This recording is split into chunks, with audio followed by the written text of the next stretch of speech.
예.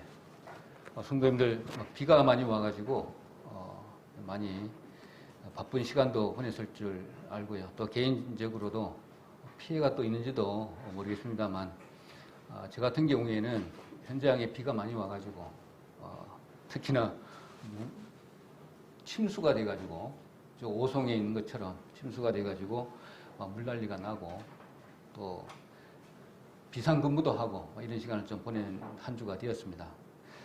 상당히 속수무책이더라고요. 아무리 준비를 해도 자연의 섭리에는 인간의 지혜하고는 이렇게 따라갈 수 없는 그런 부분들도 느꼈는데 오늘 말씀도 이와 비슷한 것 같습니다. 그래서 원래 제가 설교하기를 전도 집회 끝나고 기획되어져 있었지만 또 말씀의 또 흐름상 또 이렇게 또 바꿀 수밖에 없는 그런 또 사정이 있어서 제가 이번에 하기로 했습니다. 그러다 보니까 준비는 다른 걸로 준비해 오다가 갑자기 이 말씀이 또 계속 생각이 나더라고요. 우리가 모르는 내용은 아니지만 전도에 미련한 것을 이렇게 생각했을 때 많은 것이 또 생각이 들어지더라고요. 그냥 단순하게 이 말씀을 우리가 몇 번 들었지만 다시 한번 생각해 보니까 또 다른 의미도 또 있더라고요. 전도에 미련한 것 이렇게 생각을 많이 이렇게 갖게 되면 우리가 또 아는 내용인데 굳이 또 다시 반복할 필요가 있는가 이런 생각도 또 들어지더라고요. 그래서 본문 읽기 전에 우선은 다시 새로운 마음으로 한번 쭉 같이 읽어봤으면 좋겠다 그런 의미에서 서두에 말씀을 좀 드리는데 왜 다른 방법도 많이 있을 것인데 왜 이 방법을 썼을까? 왜 전도에 미련한 방법으로 썼을까? 이런 의미에서 한번 같이 본문을 같이 읽었으면 합니다. 전도서 1장 18절로 25절까지 함께 좀 길긴 하지만 이렇게 같이 읽어보도록 하겠습니다. 고린도전서 1장 18절입니다. 시작. 십자가의 도가 멸망하는 자들에게는 미련한 것이요 구원을 얻는 우리에게는 하나님의 능력이라. 기록된 바 내가 지혜 있는 자들의 지혜를 멸하고 총명한 자들의 총명을 폐하리라 하였으니 지혜 있는 자가 어디 있느냐? 선비가 어디 있느냐? 이 세대의 변사가 어디 있느냐? 하나님께서 이 세상의 지혜를 미련하게 하신 것이 아니뇨. 하나님의 지혜에 있어서는 이 세상이 자기 지혜로 하나님을 못지 못하는 거로 하나님께서 전도에 미련한 것으로 믿는 자들을 구원하시기를 기뻐하셨도다. 유대인은 표적을 구하고 헬라인은 지혜를 찾으나 우리는 십자가에 못 박힌 그리스도를 전하니 유대인에게는 꺼리는 것이요 이방인에게는 미련한 것이로되 오직 부르심을 입은 자들에게는 유대인이나 헬라인이나 그리스도는 하나님의 능력이요 하나님의 지혜니라. 하나님의 미련한 것이 사람보다 지혜 있고 하나님의 약한 것이 사람보다 강하니라. 아멘. 너무나 많이 읽었던 그런 말씀인데 쭉 읽어보니까 이제 설교 끝난 거하고 똑같죠. 자, 그래서 제가 마음을 한번 이렇게 돌아봤습니다. 이 말씀을 우리 구원받았을 때에 한번 생각을 되짚어 보면 이런 생각이 들어집니다. 저 같은 경우에 딱 예를 들어보면 딱 맞는 것 같아요. 고등학교 한 2학년 때인 것 같아요. 2학년 때인데 그 더운 날 제가 건축가를 나왔는데 과제가 있었어요. 과제가 있었는데 밑에다가 도면을 깔고 그 위에다가 그러면 트레이싱지로 위에다가 입히는 거예요. 그대로.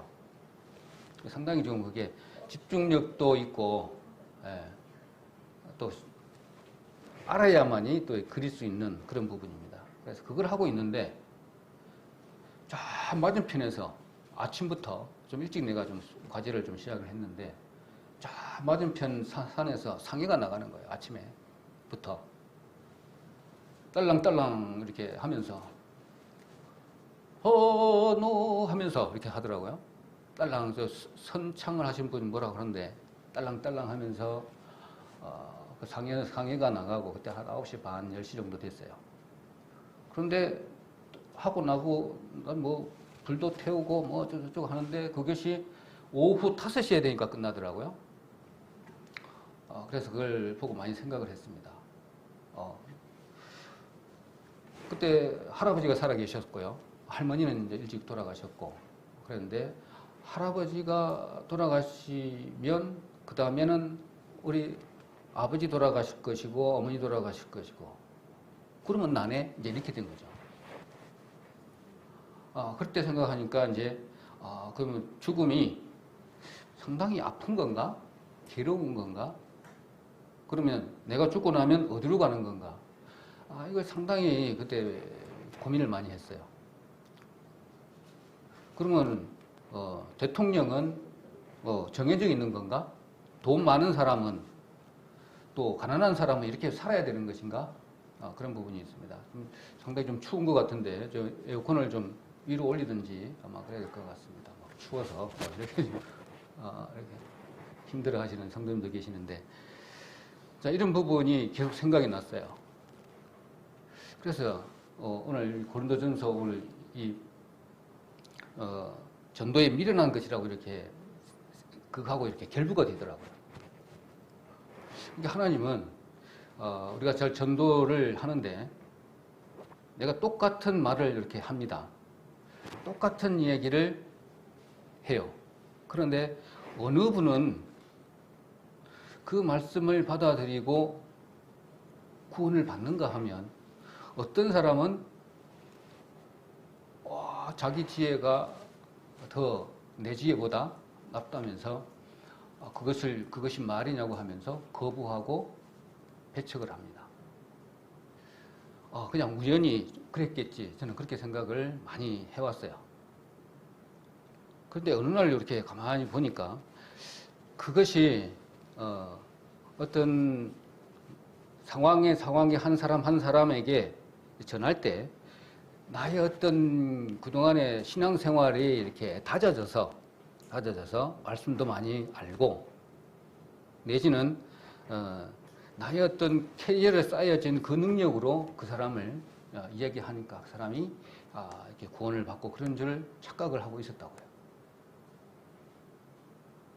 지금도 그렇게 생각한 부분도 중간중간 이렇게 나타나죠. 내가 말해놓고 왜 그 말씀을 못 믿을까? 한탄할 때도 있잖아요. 그런데 가만히 생각해 보면요. 전할 때 말을 전하지만 그 받는 사람 입장에서 딱 봤을 때 저 경험으로 따지면 제가 고등학교 2학년 때부터 시작해서 찾고자 하는 하나님의 그 마음이 그 밑바탕에 깔려 있어야 된다는 것이죠. 근데 전하는 사람 입장에서는 그 사람이 지금 하나님을 찾고자 하고 있는 마음의 상태인지 저희들은 몰라요. 하나님밖에 모른다고요. 그런 마음을 가지고 저 같은 경우에 손꿈도 보는 방법도 찾고 그 다음에 사주팔자 그 뭡니까 토정지결도 비결도 그런 것도 찾기도 하고 그 다음에 뭐 관상 보는 책도 보기도 하고 그런 기억이 있습니다.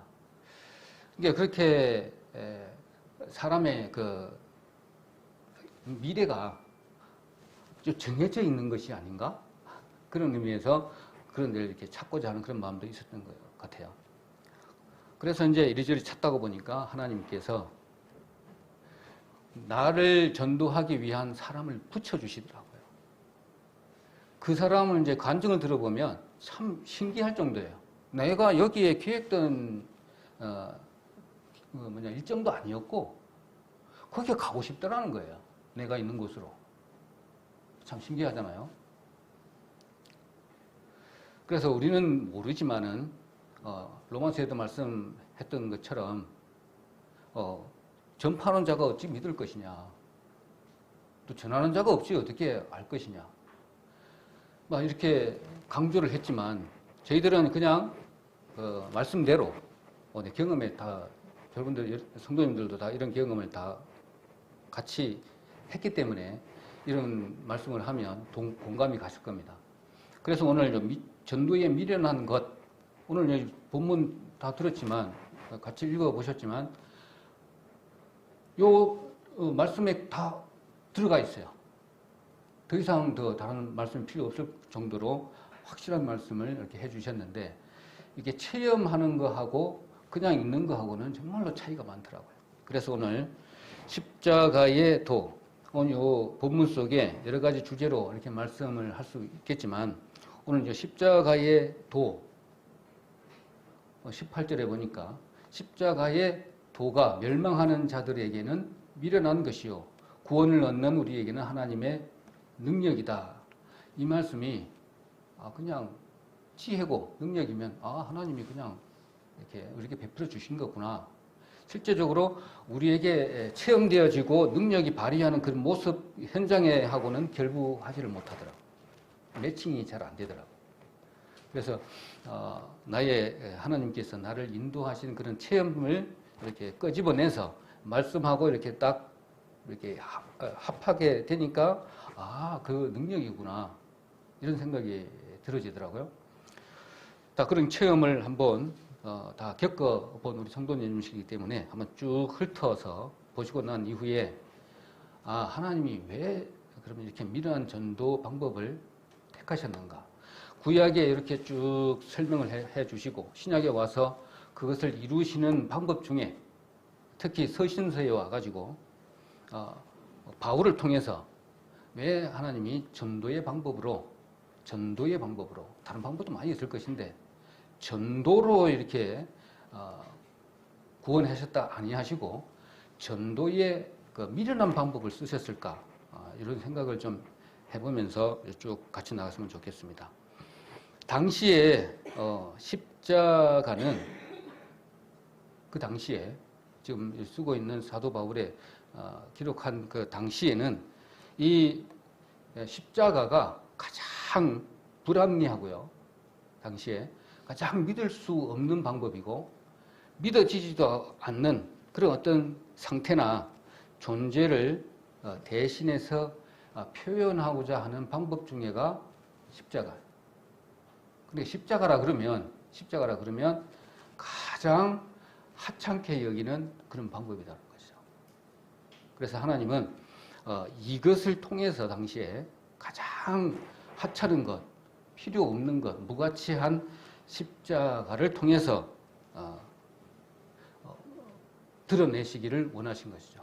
그래서 그렇다면 그 십자가를 통해서 예수님이 돌아가시네. 그렇다면 더 할 것도 없죠. 더 말할 것도 없는 방법이잖아요. 그래서 그 십자가에 예수님이 돌아가셨다고 그러면 그 당시에 그 사람들은 구원자도 될 수도 없고요. 메시아도 될 수가 없고 구세주도 될 수가 없는 거예요. 아예 생각할 수 없는 그런 하찮은 이야기일 뿐이라는 것이죠.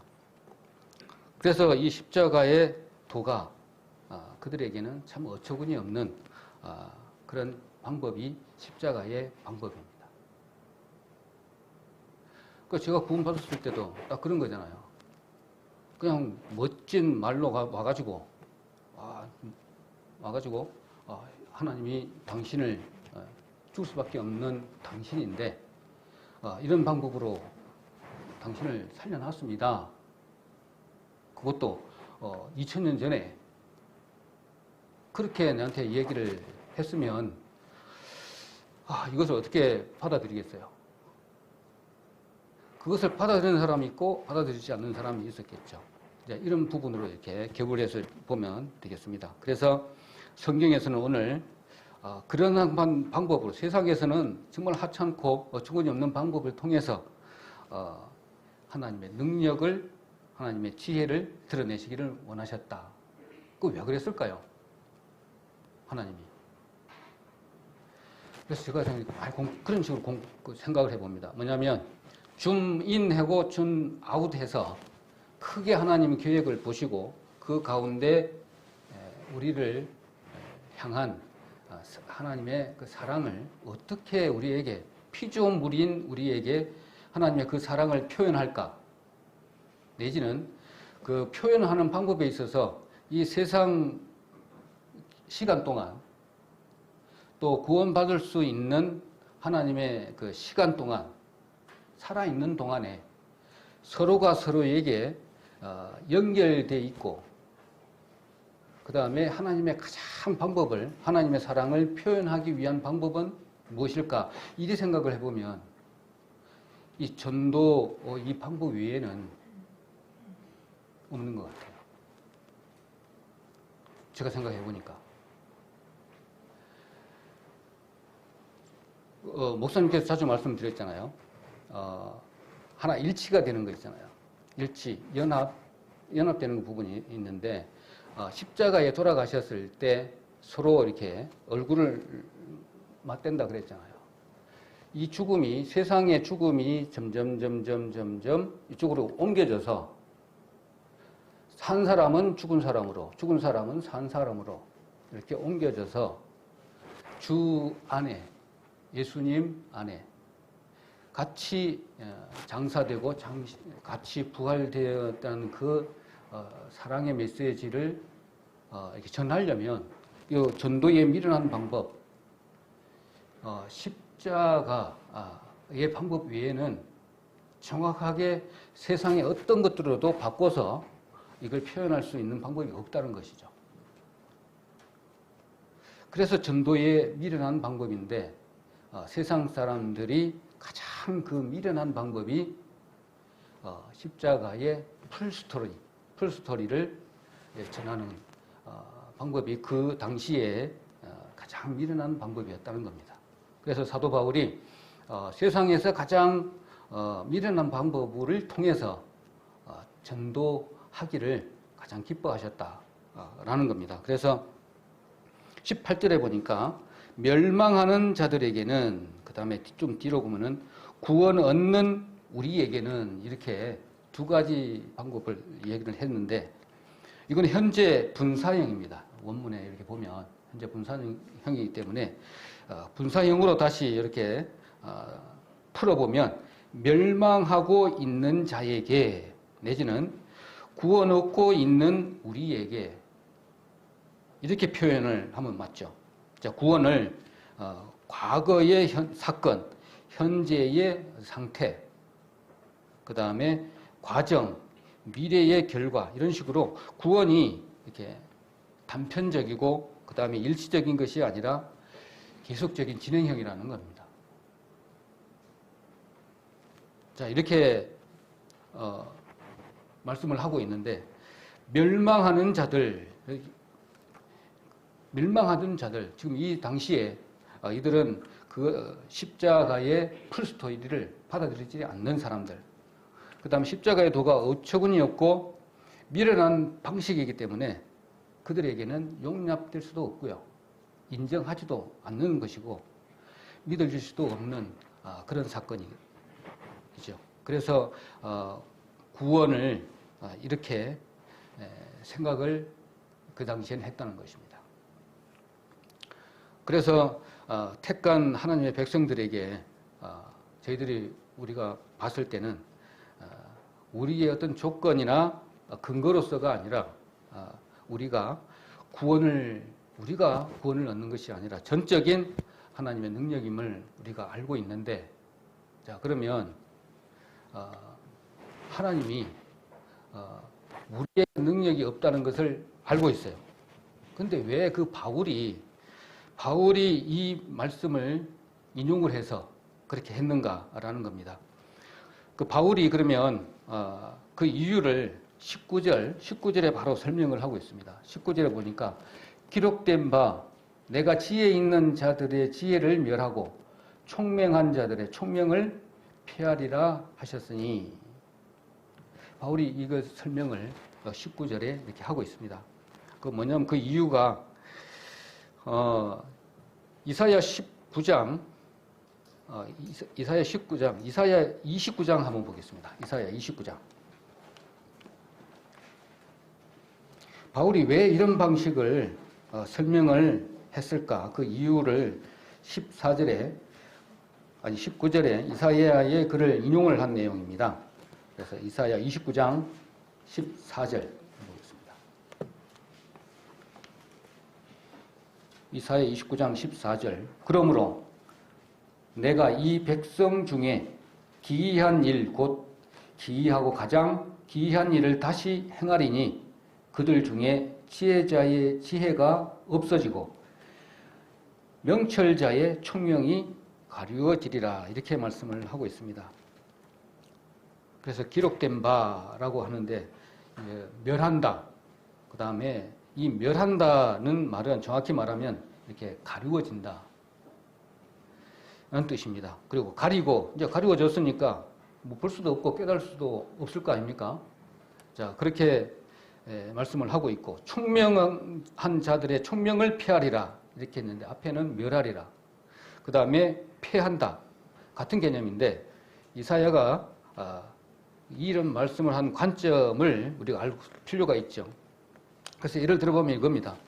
우리가 똑같아요. 지금 현 시점하고 똑같은 부분이 뭐냐면, 하나님의 말씀이 선지자를 통해서 이스라엘 민족에게 선포가 됩니다. 선포가 돼요. 이 당시에. 그리고 선포된 말씀이 그들에게는 전혀 일상과 관계없는 말씀으로 그냥 되어져 버려요. 그리고 순종되는 거 없습니다. 그리고 지켜지지도 않는 그런 말씀으로 선포가 되었을 뿐이에요. 그러니까 그 상태를 이사야는 이스라엘 민족의 그 상태를 보고 폐하여졌다, 가리워졌다, 그 다음에 멸하여졌다 이렇게 표현을 한 겁니다. 그래서 그 표현을 이사야의 말씀을 표현을 사도 바울이 인용을 해서 지금 현재 있는 그 헬라 문화에 가득 차 있는 고린도 교회의 그 성도들을 향해서 지금 말씀을 하고 있는 것입니다. 그래서 우리에게 지금 현 상태에서 이렇게 교훈을 얻는다고 보면 이 말씀은 우리들에게 엄청난 말씀이 됩니다. 우리 지금 몇십 년 동안 말씀을 얼마나 받았습니까? 그런데 우리 삶에 적용했을 때는 그냥 말씀으로만 있어요. 변화도 없고요. 그 다음에 그것이 실행되지도 않는 상태로 있음을 이렇게 가슴에 손놓고 본다면 정말 반성이 되어지지 않을 수가 없는 상태죠. 우리 상태하고 똑같은 거죠. 이제 말씀이 힘도 없고요. 그 다음에 그것이 이루어지지 않은 것을 사도 바울은 그것을 인용을 해서 보고 고린도 교회의 성도님들을 봤을 때 그것도 멀리서 서신을 통해서 어느 인편을 통해서 받았겠죠. 사도 바울이 고린도 교회를 짓고 난 이후에 멀리 갔죠. 멀리서 들어보니 참 한심한 거예요. 고린도 교회 성도들이. 분쟁이, 그 이전에 우리 1장 전에는 분쟁 이런 말씀을 다루고 난 이후에 그것을 정확하게 더 세부적으로 말씀하고 있는 내용입니다. 자, 또 이어나가면은 당시의 헬라 시대의 사람들은 그 민족들마다 여러 사람이 다 모였잖아요. 거기에 무역부터 시작해가지고 많은 외국의 사람들이 같이 모였기 때문에 종족들마다 세상에 대한 반응과 이해가 완전히 다 달랐습니다. 그래서 20절에 보니까 그런 상황을 보고 지혜자가 어디 있느냐, 선비가 어디 있느냐, 자, 이렇게 말씀을 한 거죠. 자, 그렇다면 지혜자는 당시 헬라인을 두고 염두에 두고 말씀한 것이죠. 그래서 가장 헬라인들은 숭상하는 삶의 가치관이 오직 지혜를 갖는 겁니다. 지혜를 갖는 것. 그때 헬라 사람들이 어떤 철학이나 그런 부분에 해서 어마어마하잖아요. 우리가 영화를 봤어도 그렇고 책을 봤어도 그렇고 헬라 사람들은 그때 지혜를 얼마나 갈급했는지 모릅니다. 자, 그런 사람들, 그래 평생에 그 사람들은 새로운 지식에 갈급한 겁니다. 그런 상황이 있고, 그 선비가 또 어디 있느냐?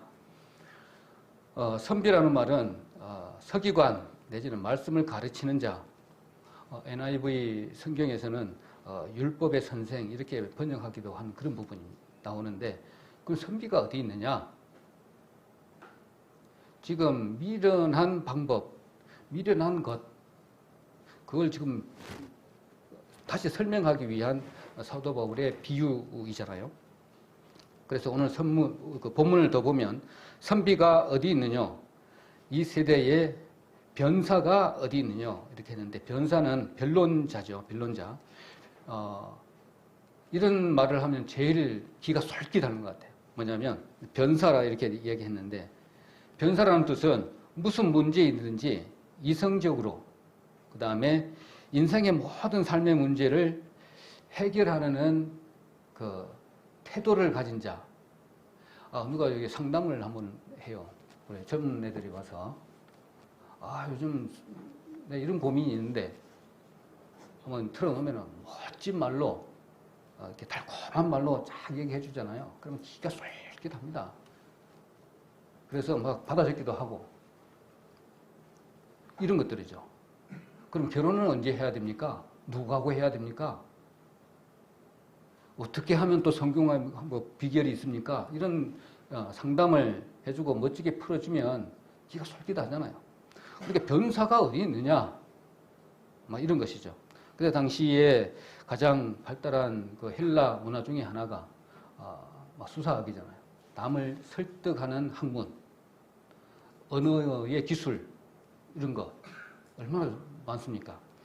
그때 당시에 이런 부분을 대변해 주고 있는 부분이기도 합니다. 바울이 그래서 그 당시에 이러한 종류의 인생들을 하나님은 폐하시고 멸하시고 가리워 버린다. 그 이사야의 글을 인용해서 당시에 사도 바울이 말씀하신 겁니다. 그때 당시에 고린도 교회에 사정이 있었어요. 예를 들면 이것입니다.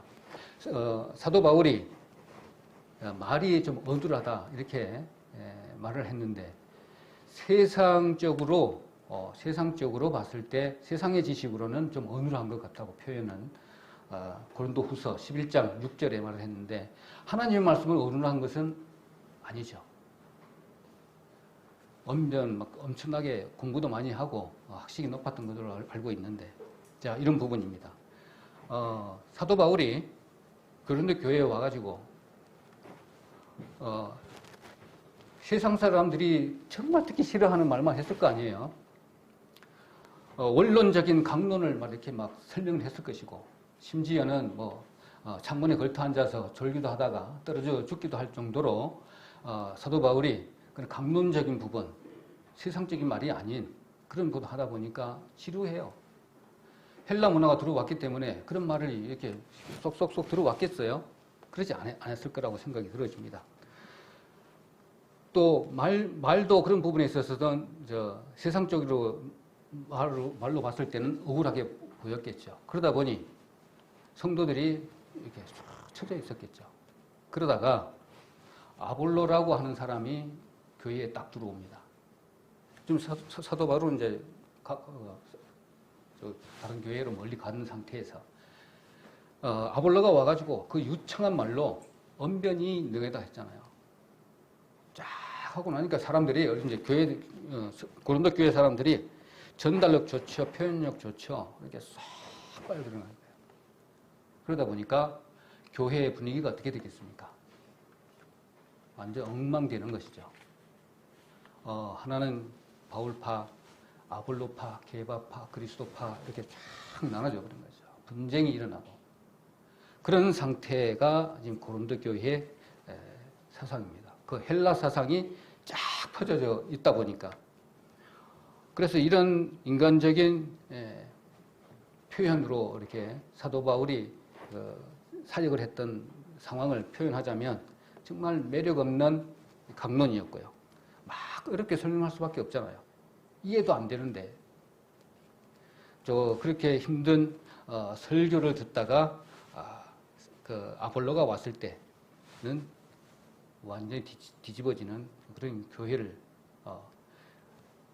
그 이름은 기억을 안 나는데 사도 바울의 기회까지 들어간 거예요. 그러니까 그걸 듣고 사도 바울이 고린도에게 지금 쓴 겁니다. 얼마나 한심할 겁니까? 그동안에 잘 가르쳐 놨는데, 아볼로라는 사람이 딱 들어와가지고, 언변에 능한 사람이 쫙 하니까, 싹 흩어져 버린 것이죠. 그래서 하나님, 그 사도 바울이, 이사야의 글을 통해가지고, 고린도 교회 사람들에게 지금 강력하게 지금 반론하고 있는 그런 내용입니다. 그래서 이 사람을 봤을 때, 이런 상황을 이렇게 봤을 때 사도 바울의 그 행동을 유심히 좀 봐볼 필요가 있더라고요. 내 같은 경우에는 내가 이렇게 얘기를 하다가 내가 만약에 교회의 리더라 그러면 잘 가르쳐 놨어요. 근데 멀리 갔어요. 근데 다른 사람이 왔어. 근데 엉망 만들어 놔 버렸어. 그러면 멀리서라도 팬이니까 글씨로 쓰는 거니까 너희들 그렇게 하면 안 된다. 이렇게 돼야 되지 않느냐. 이렇게 할 만도 해요. 그런데 사도 바울은 이렇게 봤을 때 3장에 보면 뭐 그 마음을 표현을 하는데 어떻게 표현하냐면 너희가 어리구나. 어리다. 이렇게만 표현하지 뭐 잘못됐다. 책망하는 말은 없어요. 우리가 좀 이렇게 신앙생활을 할 때 조금 착각할 수도 있고 그렇게 하는데 우리 성도님들의 어떤 모습으로 이렇게 비춰볼 수도 있잖아요. 신앙생활은 오래됐는데 내지는 이런 상황인데 이 성도 같으면 이 정도는 성장해 있어야 되는데 그렇지 못한 부분이 이렇게 보았을 때 안타깝잖아요. 그럴 때 우리는 어떻게 반응을 해야 되냐 이런 부분이죠. 사도 바울처럼 그러면 저 성도가 어리기 때문에 그럼 내가 해야 될 거는 무엇인가 생각해 볼 수 있잖아요. 유심히 좀 관찰을 해야 되잖아요. 관찰을 하고 그 다음에 그 성도들을 위해서 내가 뭘 할 수가 있는가 생각을 해보면 기도밖에 없는 것 같아요. 관심과 배려와 우리 잘 알고 있는 세 가지 있잖아요. 경청하고 배려하고 그 사람을 위해서 기도할 수밖에 없는 것 같아요. 아까 보니까 처음에 말씀드렸던 것처럼 항상 진행형이기 때문에 모두가 이렇게 신앙생활에 자라가는 진행형이기 때문에 완료가 아니잖아요. 이 성도는 이만큼 와 있을 것이고 이 성도는 이만큼 와 있을 것이고 사도 바울이 이렇게 고린도 교회를 봤을 때 헬라 문화에 찌들어 있어서 어리고 어린 고린도 교회 성도님들이 있잖아요. 근데 사도 바울은 요 위쪽의 상태에서 설교를 했기 때문에 여기까지 도달하기를 원하지만 아직 어린 상태, 자라가고 있는 상태이다는 것이죠. 그렇게 본다면 우리가 성도님들을 이렇게 봤을 때 그런 시각에서 좀 봐야 되지 않는가. 우리 교회 신앙생활을 할 때도 나도 동일하게 이렇게 자라가는 상태고 저 성도도 조금 이렇게 봤을 때 밑에 있지만 지금 계속 자라가고 있는 상태다. 이게 언제 하나님이 이 성도를 지금 어떻게 인도해 가는지는 하나님이 잘 알고 계신다고. 하나님이 다 이끌어 가실 거라고요. 성도가 성도를 비판 이렇게 할 수도 없는 상황이고 만약에 성도가 성도를 이렇게 판단을 하고 정죄를 한다라면 하나님 보시기에는 그게 합당하지 않을 것이다. 이런 생각을 하게 됩니다. 만약 그렇다면 하나님이 이 성도를 이렇게 세우셔서 지금 인도해 가시는데 감히 같은 피조물인데 피조물이 피조물을 판단할 수가 없겠죠. 이건 하나님께 어떻게 교만한 평을 받을 수 있는 그런 행동이 아닌가 이렇게 생각을 해봅니다. 예를 들면 이겁니다. 베드로도 마찬가지죠. 베드로를 갖다가 하나님이 이렇게 부르실 때 베드로 얼마나 하나님 앞에 봤을 때 참 얼토당토 않는 그런 행동에 소유자인지 모릅니다. 그렇지만 그것을 보고 장차 게바라 하리라 그랬잖아요. 지금은 게바의 뜻이 반석이잖아요. 돌이잖아요. 돌. 근데 그때 당시에는 하나님이 보시기에는, 예수님이 보시기에는 베드로를 보니까 원석인 거예요. 정말 거칠고 어디로 튈지 모르는 그런 베드로인데 장차 게바가 되리라. 그게 뭡니까? 장차는 앞으로 되어지는 반석이 될 베드로를 본 것이죠. 그렇다면 우리 성도님 살아가는 상태에서는 원석인 것이죠. 나중에는 반석이 될 것이라고요. 그래서 우리 성도님들끼리는 이렇게 며칠 전에 어떤 단어를 내가 생각을 했는데 융합, 그 다음에 화합, 연합, 이것이 여러 가지 다 모아서 믹서기로 돌려버리는 그 상태, 누구 하나가 돌출되지 않는 상태. 그렇지만 안에 이렇게 세 분해 보면, 이렇게 분해해 보면 안에 들어있는 상태. 우리는 이런 상태를 하나님은 원하시거든요. 그렇다면 성도 하나하나가 하나님 보시기에는 가장 귀중한 존재라는 겁니다. 그래서 바울은 틀렸다. 고린도교에 보니까 참 대책이 안 서네. 이런 말을 전혀 안 했다는 겁니다.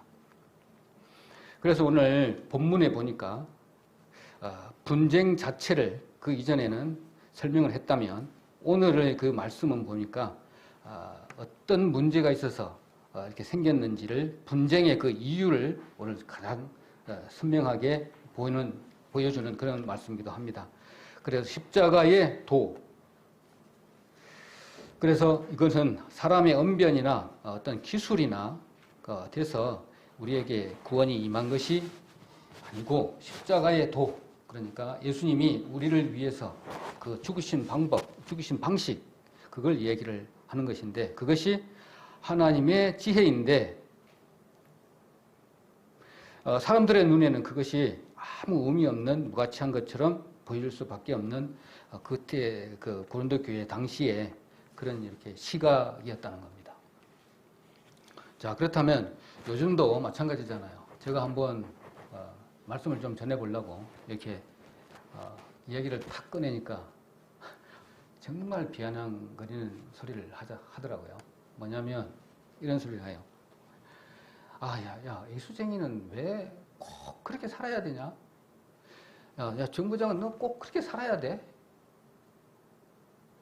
재미도 없게. 그렇게 살면 재미있냐? 막 이런 소리를 많이 해요. 야, 그런 삶을 안 살아봐서 그렇지. 알면 그렇게 된다. 그렇게 얘기를 많이 해요. 오늘 얼마 전에 저하고 같이 근무하는 사람 중에 한마디로 말해서 3개월 동안을요, 하루도 빠짐없이 술을 먹는 사람이에요. 거의 내가 눈에 볼 때마다. 일을 하고 나면 일한 그 행동을, 자기 성과를 자랑을 해야 돼요.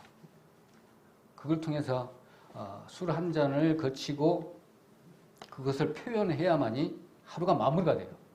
그런 사람입니다. 그런데 2년마다 하는 건강검진 날이 왔어요. 그래서 다음 주 화요일은 건강검진 날이래요. 그러면서 월요일만큼은 내가 술을 안 먹어야 된대요. 그러더니 또 그날이 왔습니다. 옆에서 또 부추기니까 돼요. 9시까지는 먹어도 괜찮아. 그러면서 또 먹기 시작을 합니다. 그러다 그 다음 날이 됐어요. 건강검진 받고 왔습니까? 그러니까 잘 받고 왔대. 저쪽 하고 인생 뭐 있어? 이러면서 왔어요. 그래도 갔다 왔어요. 오후 한 3시나 됐어요. 병원에서 전화가 온 거예요. 잠시 빨리 오라는 거예요. 이제 그때 되니까는 이제 그 검사 결과는 피 검사 결과가 나온 거예요. 그리고 깜짝 놀란 거죠. 다른 거는 이제 뭐 육안으로 볼 수도 있고 한데, 간 치수가 35가 어느 정도 정상인데 550인가 나온 거예요. 깜짝 놀래버린 거예요, 완전히. 이건 몇 배예요, 도대체? 와, 그래가 놀래가지고요. 급히 또 이제 놔두고 이제 간 거예요. 그러니까 이제 그 잘 어울리는 사람이 있습니다. 어울리는 사람이 있는데, 어디 갔냐 그러니까는 이제 병원에 갔다 그러니까, 아, 올 것이 왔네. 이러면서. 그러면은 국화를 몇 단짜리를 준비할까요? 아, 이러더라고요. 아, 그러면서 전화 오니까, 며칠 날 예약 받고 왔습니까? 이러는 거예요. 그러면서, 그러면은 그 사람 말, 그냥 미리 줘라. 내 미리 받을게. 그러면서 왔다 갔다 이제 농담 담아서 이제 그렇게 얘기를 하더라고요. 그래서 내가 맨 처음에 왔을 때 그 사람에게 내가 복음을 전했어요. 이제 전도를 했던 사람인데, 이제 세상에 찌들려 있다 보니까 그 유혹을 못 부딪히고 계속 이걸 먹게 됐어요. 그저께 이제 같이 식사를 하고 왔는데, 이제 이게 일시적인 것인지 어떤 다른 데 큰 문제가 있어야 되는 것인지 이제 검사를 시작을 했어요. 근데 한 이틀, 휴일 지나고 한 2, 3일 정도 됐잖아요. 그러니까 그래도 조금 떨어졌대요. 그래도 이제 다음 주에, 이제 다음 주죠. 내일 모레면 또 가서 검사를 받아야 된대요. 근데 그 중간에 술을 안 먹었어요. 그러니까 사람이 어떻게 된 줄 알아요? 완전히 그 배추가 절인 사람처럼 이래갖고 있어요.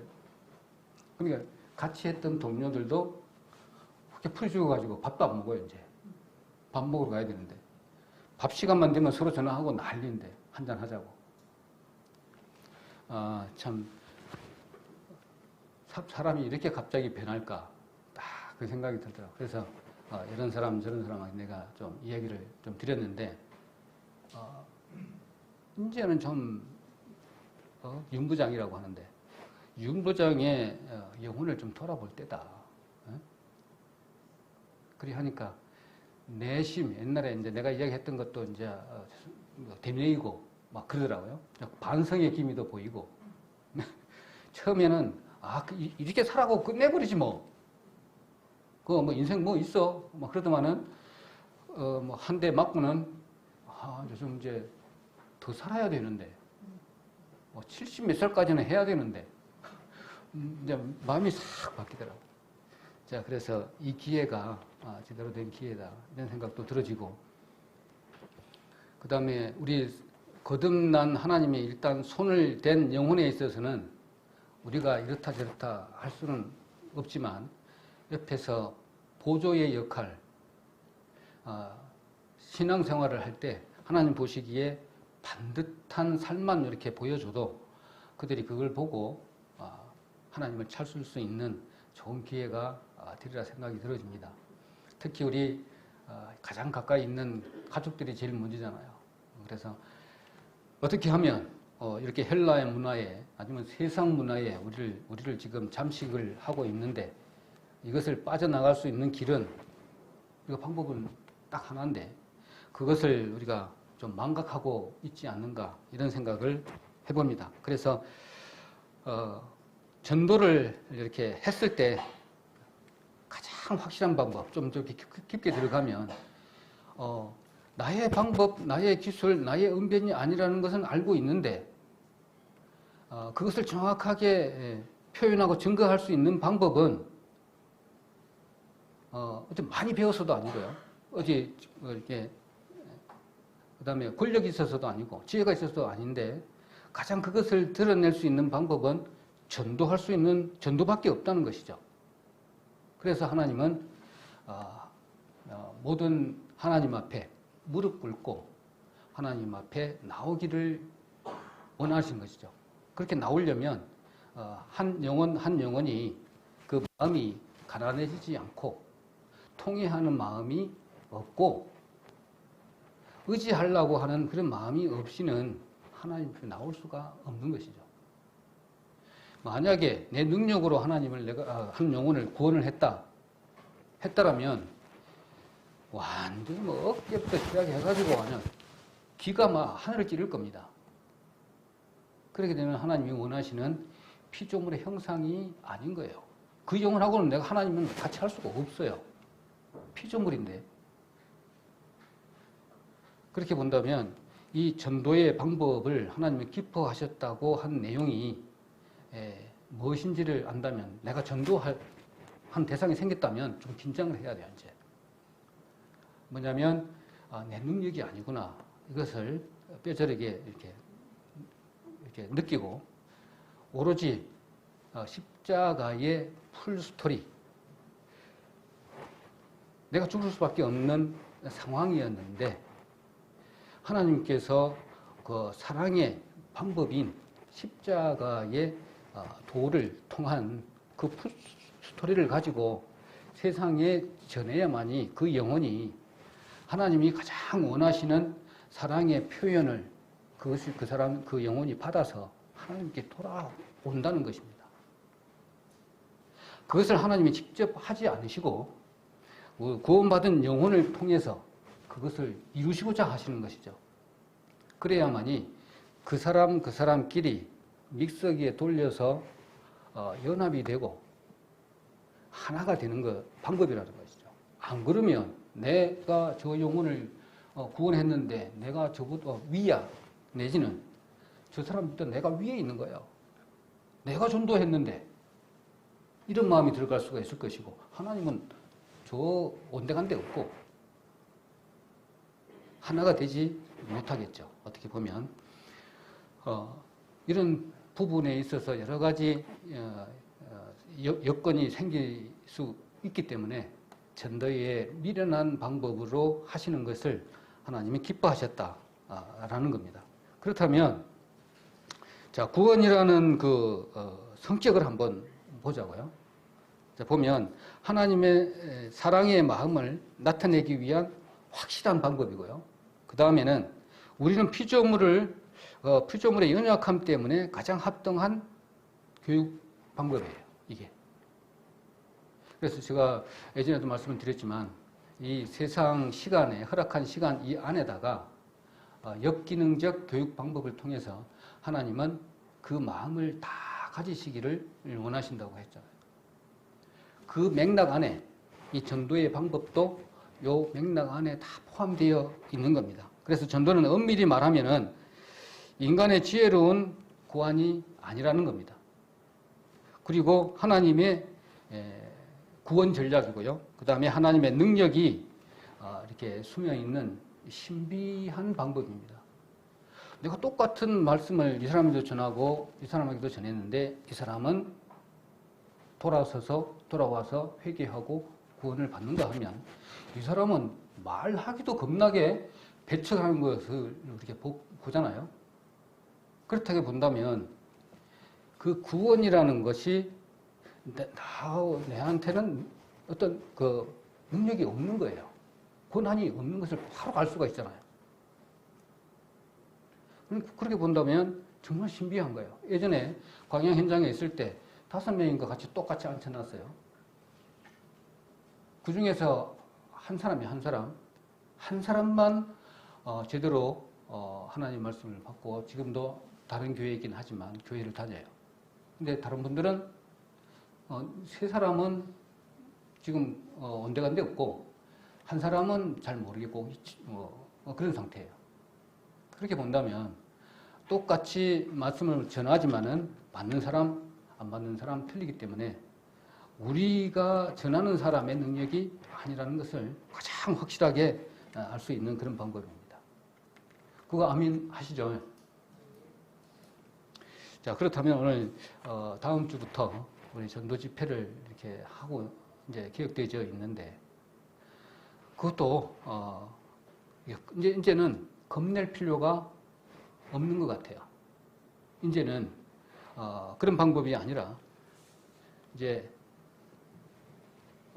지금 세상 사람들은 이렇게 지금 현재 본문 안에서는 헬라 사람이지만 지금 우리 입장에서는 세상 사람들이야. 세상 사람들은 교회의 표적을 구하는 것 같아요. 그리고 헬라인은 유대인은 표적을 구하고 헬라인은 지혜를 찾으나 오늘 22절에 이렇게 표현이 되어 있는데 헬라인은 표적을 구해요. 헬라인은 지혜를 찾으나 헬라 사람은 지금 뭐 세상 사람이라고 본다 그러면 이런 방법 말고 다른 걸 찾을 것 아닙니까? 그렇지만 오늘 요 본문의 말씀처럼 사복음서에 얘기했던 것처럼 유대인들은 항상 예수님 보고 좀 기적 좀 보여주세요. 기적 좀 보여주세요. 이것만 갈급하는 것이고 헬라 사람들은 계속 지혜만 구한다. 그러는데 하나님께서는 오늘 말씀 결론을 짓자면 요나의 표적밖에는 보여줄 것이 없다. 이렇게 말씀을 하고 있습니다. 그래서 예수님이 십자가에 죽어야 되는 모델을 가지고 내가 너희들한테 계속 제자들에게 옵니다. 좀 기적 좀 보여주세요. 그러는데 요나의 표적밖에 보여줄 표적이 없다. 그것은 내가 죽어야 된다. 예수님이 내가 죽어야 된다는 겁니다. 그래서 사람들이 너희들 내가 아무리 표적을 보여줘도 그걸 표적을 받다 하더라도 너희들 설득되지 않는다. 너네 표적밖에 보여줄 것이 없다. 이런 것이죠. 우리도 마찬가지입니다. 하나님이 나를 위해서 십자가에 죽어야 되는 그런 스토리만 전해주면 그 복음의 메시지, 십자가의 도, 십자가의 말씀이 능력과 지혜가 되어져서 심령이 가난한 자, 통회하는 자가 그 말씀을 들을 수 있도록 성령 하나님께서 그것을 인도하실 것이라는 겁니다. 그 능력이 발휘되어져서 나도 구원을 받았고 전도하는 사람의 언변의 기술이 있어서 구원을 받은 것이 아니라는 겁니다.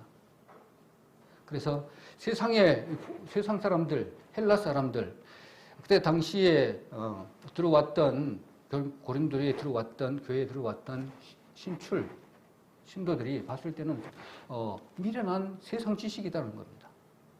그걸로 가장 낮고 하찮은 그 방법으로 하나님 전도하시기를 기뻐하셨다라는 것이죠. 그래서 헬라인은 지혜를 계속 찾았고 또 한 가지 그겁니다. 그리스도인들을 비아냥할 때 특히나 보는 겁니다. 그러면 표적을 한번 보여달라 이렇게 하면서 어떤 말을 하냐 그러면 그러면은 내한테 내 눈앞에 보여줘봐 이런 말을 참 많이 들어요.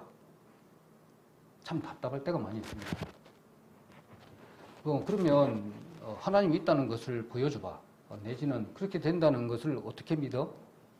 이런 부분 딱 나오면 참 답답할 때가 많이 있잖아요. 그러면 여지없이 우리는 여러 가지 많잖아요. 마음도 눈에 안 보이는데, 공기도 눈에 안 보이는데, 전기도 눈에 안 보이는데,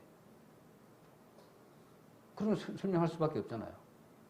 그리고 하나님의 선물 중에 네 가지 정도 본다면 가장 있어야 될 부분, 우리 선물이 있잖아요. 물 없으면 우리 못 살잖아요. 공기 못 살아요. 햇볕 못 살아요. 또 가장 중요한 것 또 뭐가 있습니까? 가장 값 없이 엄청나게 우리에게 필요한 선물이 우리 이런 종류의 것인데 이 가장 중요한 것은 복음입니다. 이거지 돈 주고 샀나요? 그래서 사단 마귀는 이거 공짜로 주신 선물, 우리에게 주신 선물, 물, 햇빛, 공기, 복음 이것을 통해서 점점 공격에 옵니다. 물 오염되어버렸죠. 공기 오염됐죠. 햇볕 오존층 산성비가 내리고 그 다음에 복음 박살나고 있잖아요. 복음 우리 같이 복음을 이렇게 진실되게 이렇게 전하는 퍼센트를 보니까 1%도 안 된대요. 그리고 복음주의 교회에서도 좀 희석되는 부분들도 많고 우리 같이 전하는데 거의 없다고 보면 맞아요. 그렇게 지금 복음이 희석되어져 버리고 어떤 식으로 됐냐면 한 가지 더 말씀을 드리면 이런 겁니다. 우리는 절대적인 예수 그리스도 외에는 복음이 없다라고 믿어요. 아멘 하시죠? 네. 그리고 이것을 상대화 시켜버리는 거예요. 우리는 절대적으로 믿고 있는데 상대화 시켜버리는 것이죠. 우리 잘 알고 있는 거 그겁니다. 불교에도 예수가 있고요. 이슬람에도 예수가 있고요. 모양은 다르지만 그들에게도 다 구원이 있다. 이게 무슨 죄죠? 이렇게 야금야금 이렇게 지금 침투하고 있습니다. 하나님이 그것도 허락하셨어요. 우리 교육시키기 위해서. 그것을 테스트를 그런 것이 있어야만이 아주 알맹이가 드러나잖아요. 알맹이가. 그것도 있어야 된다니까요. 장로교, 칼빈주의, 그것도 다 있어야 된다니까요. 알미니안주의도 있어야 돼요. 그래야만이 비교해서 그렇구나. 이런 부분도 있구나. 이런 부분도 있구나. 이것이 맞네. 거부할 게 아니라니까요. 그런 것도 받아들이고 이 부분도 있구나. 이 부분도 있구나. 그럼 내가 갖고 있는 믿음, 하나님께서 원하시는 이것이 참이네. 이렇게 받아들여서 하나님께 온전히 매달리는 그런 부분이 필요한 것이죠. 그래서 하나님께서 가장 원하시는 전도의 방법은 세상 사람들이 가장 보잘것없고 참 미련한 그 방법을 택해서 우리 마음을 이렇게 하나님의 마음으로 바꿔서 아직 구원받지 못한 영혼에게 가서 전달을 하는데 이것이 내 능력이 아니야. 하나님이 이렇게 나한테 선물로 주시는 거야. 그 마음으로 전달하는 것이죠. 고개 뻣뻣이 들고 이렇게 전달하는 것이 아니라는 겁니다. 그래서 구원은 항상 하나님께로부터 오는 것이고 외부로부터 오는 것이 아닌데 우리는 이것을 어떻게 받아들였습니까? 구원받을 때 하나님의 은혜로 받아들였고요. 그리스도의 은혜로 받아들인 우리입니다. 값없이 받았다니까요. 그래서 값없이 전해야 되는 의무가 있는 것이죠. 그래서 확고한 우리 복음의 메시지를 들은 우리 증거도 있고 말씀도 우리가 다 갖고 있습니다. 이것을 깊이 감격하고 또 감사하고 또 기도하고 이런 부분들을 기도의 제목으로 삼고 다음 주에 있어지는 전도 집회 기간 동안에 합심해서 또 하나님이 원하시는 대로 어떻게 우리 교회를 쓰시는지 그것도 한번 이렇게 체험해 가면서 내 마음을 또 어떻게 이끌어 가시는지 전도 집회를 통해서도 이런 것들을 또 이렇게 유심히 살펴보는 것도 좋을 것이라 생각이 들어집니다. 선택된 내가 준비한 영혼은 없을지라도 내지는 또 영혼이 있다라면 그런 마음으로 간절한 마음으로 기도를 먼저 해야 되겠죠. 기도 먼저 하시고 또 그 영혼을 위해서 또 하나님께 매달리는 저희 시간이 필요하다 생각이 들어집니다. 그러면 왜 전도에 미련한 것으로 구원을 또 허락하셨을까? 다시 한번 되새기면서 말씀을 좀 마치려고 하는데 26절부터 31절까지 한번 보도록 그렇게 하겠습니다.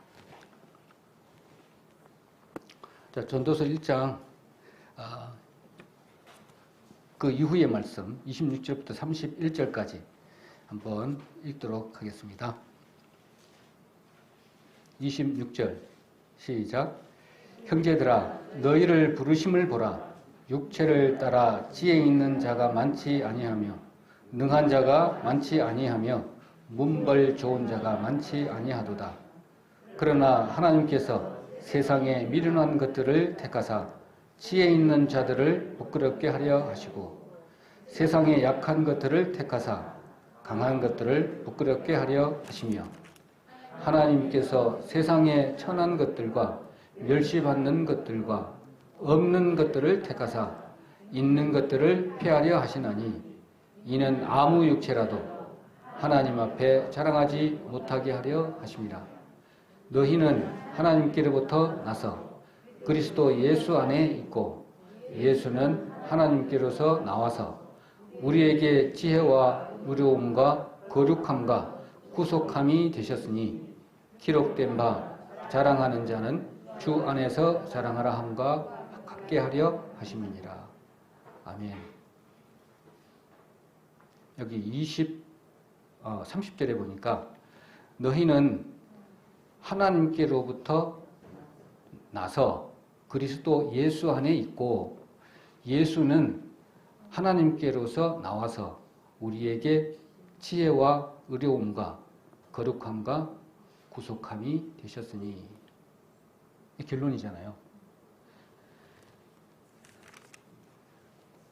우리가 이 말씀 안에 저희들이 속해 있다는 것을 가장 절실히 가장 느껴야 되고 우리가 붙잡아야 될 것들은 오늘 여기 30절